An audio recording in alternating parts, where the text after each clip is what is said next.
ఓం శ్రీ మహాగణాధిపతయే నమః. ఓం శ్రీ గురుభ్యో నమః.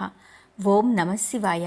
శివపురాణంలో ఈరోజు రామేశ్వరుడు గురించి తెలుసుకుందాము.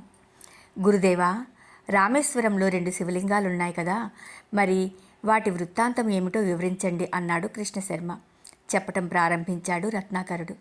త్రేతాయుగంలో శ్రీరాముడు రావణ బ్రహ్మను వధించి సీత, లక్ష్మణ, హనుమత్ సమేతంగా పుష్పక విమానమెక్కి అయోధ్యకు తిరిగి వస్తూ త్రోవలో గంధమాదన పర్వతం మీద ఆగాడు. అక్కడి మునులందరూ శ్రీరాముడిని చూసి చాలా ఆనందించారు. రావణుని చంపి తమను రక్షించిన శ్రీరామచంద్రుని పరిపరి విధాలా ప్రశంసించారు. అప్పుడు శ్రీరాముడు ఆ మునులతో, తాపసోత్తములారా, నేను రావణుని సంహరించాను. అతడు బ్రాహ్మణుడు కాబట్టి బ్రహ్మహత్యా పాతకం నాకు చుట్టుకుంటుంది. అందుచేత ఆ పాతకం చుట్టుకోకుండా ఉపాయం చెప్పండి అన్నాడు. వారందరూ ఆలోచించి, రామచంద్ర, దీనికి ఒక్కటే మార్గం. శివలింగం ప్రతిష్ఠించి పూజించినట్లయితే బ్రహ్మహత్యా పాతకము సోకదు అన్నాడు. అప్పుడు శ్రీరాముడు ఆంజనేయుడిని పిలిచి, హనుమ, కైలాసానికి వెళ్ళి ఒక శివలింగాన్ని తీసుకురా. శివలింగాన్ని ప్రతిష్ఠించడానికి మంచి ముహూర్తం చూశారు మునీశ్వరులు అన్నాడు. చెప్పినదే తడవుగా రివ్వున గాలిలోకి ఎగిరిపోయాడు ఆంజనేయుడు. విధి విధానంగా లింగ ప్రతిష్టకు కావలసిన ఏర్పాట్లన్నీ అయినాయి. పండితులు వేదమంత్రాలు చదువుతున్నారు. ముహూర్తం దగ్గర పడింది. హనుమంతుడు రాలేదు. ఎదురు చూస్తున్నారు మునీశ్వరులు. అంతా తలెత్తి హనుమంతుని రాక కోసం ఆకాశం వైపు చూస్తున్నారు. ముహూర్తం అతి సమీపంలోకి వచ్చింది. ఆంజనేయుడు వస్తున్న ఛాయలు లేవు. ముహూర్తం మించిపోతుందనే అనుమానం వచ్చింది.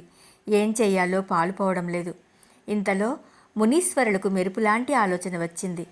దానితో వారు, రామచంద్ర, సాధ్వీమ తల్లి సీతాదేవి అక్కడి ఇసుకను ప్రోగు చేసి లింగాకృతిగా నిలిపితే దానికే ప్రాణప్రతిష్ఠ చేద్దాము అన్నారు.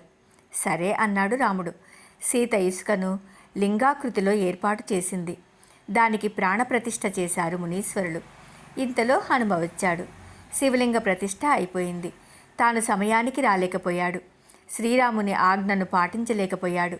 ఈ విధంగా ఆలోచించి బాధపడుతున్నాడు ఆంజనేయుడు. శ్రీరాముడు ఎంతో ఓదార్చాడు. వినలేదు హనుమ.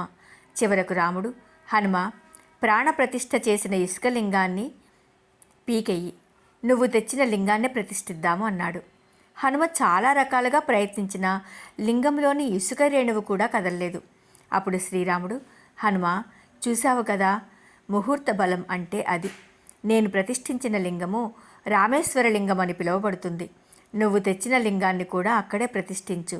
అది హనుమదీశ్వర లింగము అనే పేరుతో ప్రసిద్ధి చెందుతుంది అన్నాడు. హనుమంతుడు సరేనన్నాడు. ఈ రకంగా రామేశ్వరంలో 2 లింగాలు ఉన్నాయి అన్నాడు రత్నాకరుడు. ఓం నమఃశివాయ. రేపటి రోజున నాగేశ్వర లింగం గురించి తెలుసుకుందాము.